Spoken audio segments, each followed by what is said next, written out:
Hello guys!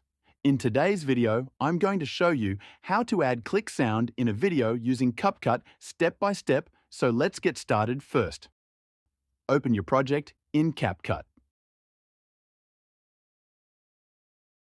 Then, tap on the audio option at the bottom of the screen.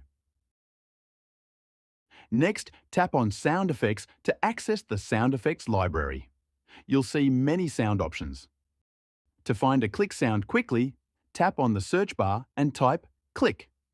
This will bring up multiple click sound effects to choose from.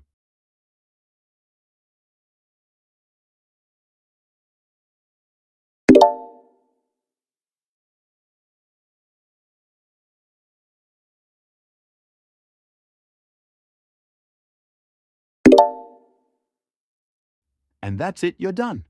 Don't forget to like, comment, and subscribe for more helpful tutorials. And goodbye.